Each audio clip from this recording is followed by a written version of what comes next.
Hi everybody, I thought I would just make this quick little video. I'm just about to resin this table. It's a drop leaf, so I've got it, it's in separate pieces. It's my daughter's table. Actually, it was our table when she was growing up, and she has it now because it wasn't finished. It was just plain wood, and she wanted a mandala on it. So I did a mandala. I just kind of, dotted away to my heart's content. I don't really plan them too much. I just kind of, start dotting, pick the color scheme and start dotting. So I've got my resin over here heating up in a hot water bath because it's cold out and I need to get the bubbles out.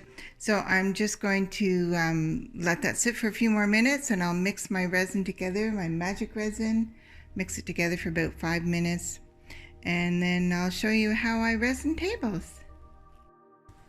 Okay, I've got my resin all mixed together, mixed it for about 5 minutes.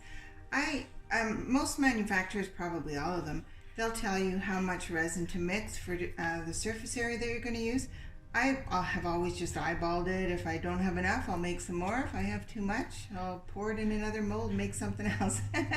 So I just kind of eyeball it. What I did for this table is about 10 ounces of each part, so about 20 ounces altogether. I think that'll be enough. Probably even have a little bit extra. I'll just show you what I do when I'm doing tables. Can you see? Whoops. I tape the back on the edges, otherwise you'll have a really hard time getting a nice edge. So I tape the back. Oops, put this back. And then the resin drips come off really easy. They just peel right off with the tape. So I've got my resin all mixed, got my torch on standby, and I've checked everything, I cleaned it, I just did, I see a little area there I don't like. Actually, I think I'm going to use a little bit of alcohol. I see like a little fingerprint there. There we go, that's good. And I used alcohol to do that, so I don't have to wait for it to dry. Okay, so I'm just going to, I see another little thing I don't like. I had to, when I did this, I needed to make some pencil guidelines, and so when it was dry I had to erase them all. Now a second ago I saw one. Where'd it go? I don't want to resin it in. Oh, I don't see it now. Well, it must not have been very big. Anyway, yeah, so anyway, that's all besides the point. Okay, so here we go.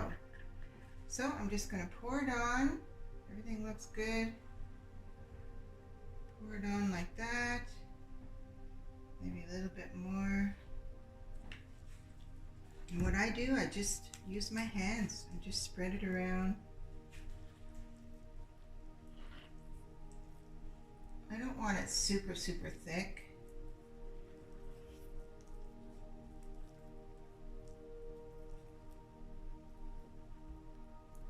Okay, I can tell I need a little bit more. You don't want it too thin either. You want to make sure you get a nice smooth coat all the way around. Go around the edges.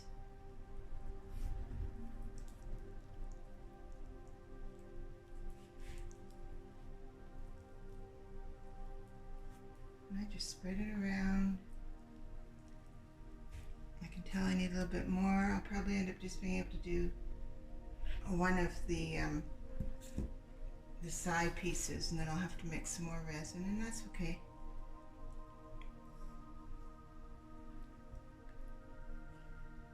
I'm just going by feel here to make sure I get the edges. You can feel it's kind of slippery.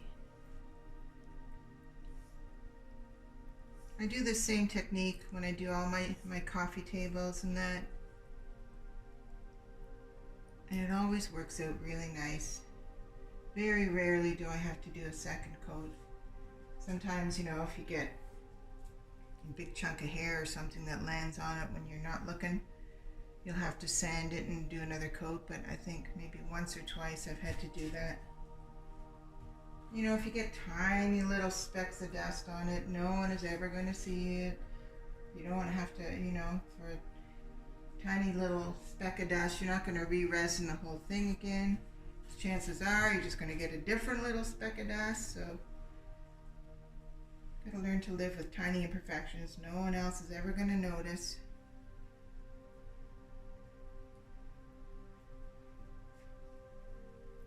Okay, that feels pretty good. All the way around. That feels good. So I'm just going to do a little torch. Ooh, I better be careful. There's alcohol on that cloth. I don't want to get myself blowed up. Hang on. Get it. I also don't want to get a whole bunch of resin on my torch, so I'll get a new paper towel. There we go. I'm just going to go around it. Get the bubbles out. I'll do this a couple of times over a period of about 2 hours. Every once in a while, just come back, check the surface, make sure there's no big hairs or anything, and make sure it's all nicely covered.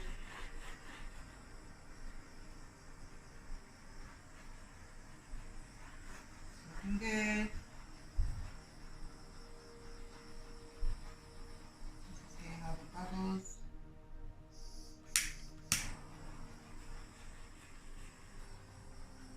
You need to make sure you have some bright lights on when you're doing resin, just so then you can see on an angle if there's any chunks of dust or if you missed any spots.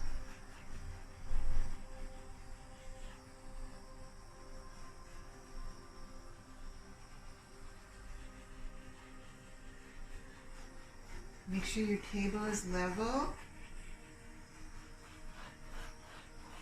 You can tell after you've got the resin on, if you see it's all dripping off one side, you might have to shimmy one end up a little bit. Oh, see, there's a hair. There we go. Okay, so I'm going to go and do those other ones. And then I'll come back and check on all this.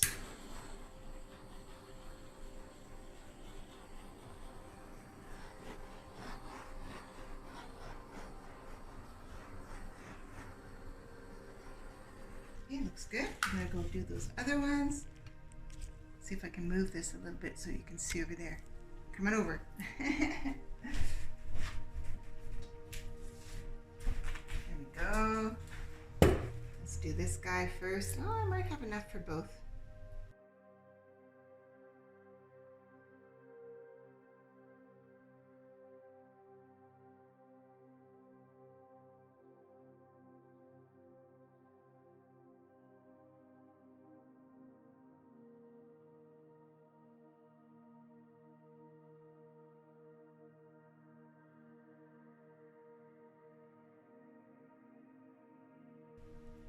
Yep, we'll be able to do it. And if by chance, if I come in tomorrow and I feel that it's too thin, or if I feel, if I've missed any spots, then I can just go back over, do another thin coat.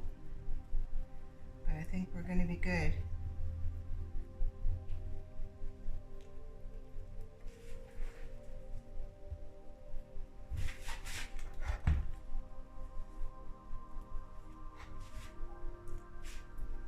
And I'm going to be going over this, looking at it carefully in the light, shine a light on it just to make sure there's no hairs or any chunks landing on it. I need a little bit more. And I've got, I've got a little bit of resin left, so as I'm checking it I can go over, and if I see any spots that I need to add a little bit more resin or touch up a spot, I'll have enough to do that. Yeah, that worked out just about perfect. Looks good.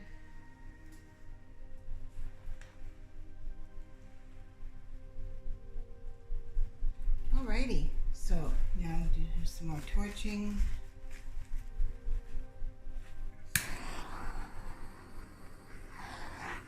go too close. It's tempting, but you want to stay at least 3 inches away because you'll scorch the resin and then you have a real problem.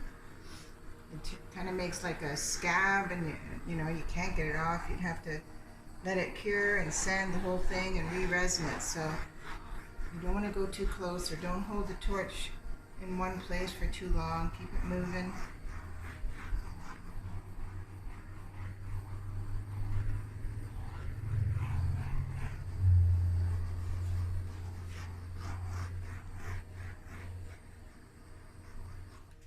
There's a few bubbles I see. I'm gonna a little flecks and stuff. Get rid of that. Add a bit more resin. It's all self-leveling, the resin, so when you add some, it just all kind of blends in. It's fun to work with. So I'll just be doing this for the, you know, I'll do it like every 15 minutes or so. I'll come back and check. Make sure nothing has landed on it. So right there, I'm going to add a little bit more where I scraped it a bit.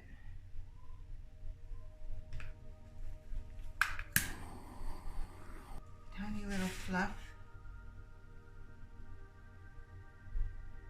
Yep, a little fluff. Got it? Yeah, so that's, you kind of just keep an eye on it, just keep going around, look at it on an angle so that the light reflects, so that if there is any little piece of dust or a hair or something, you're going to see it you'll see it in the light, with the light in it at an angle. Okay. So that's about all there is to it now. Like I'll be doing the same thing I'm doing now. I'll be going around doing that on and off for about 10 minutes. Every 10 minutes or so, I'll just come and do a pass with the torch and just check for any blemishes or bald spots. Like that. And then we'll come back tomorrow morning and I'll show you what it finishes like. It should be all cured by tomorrow morning. Okay. Okay, the next morning, and it dried really nice. To be honest, I was a little bit worried because it's really cold in my studio, and I was worried that it wouldn't cure okay, but it cured great. So now I'm just going to take off the tape. I'll put the phone up on the stand so I can show you how I do that. Okie doke. So let's see how it comes off. Usually it comes off really easy. Sometimes it's a little bit of a struggle, but I'll start over here so you can, let me move that so you can see. Here we go. Okay. So you just want to kind of hold it. Sometimes it comes off real easy, and sometimes you have to coax it a little bit. And you just kind of, can you see what I'm doing? Yeah, I'm just kind of peeling up the tape. You'll get little ones that stick a little bit. Sometimes you have to get your fingernail. You just have to be careful where the tape comes off, that you don't peel it off this way. Don't pull it off this way. If you do that, you could pull the resin off the side of the table. So just carefully break it along the seam there.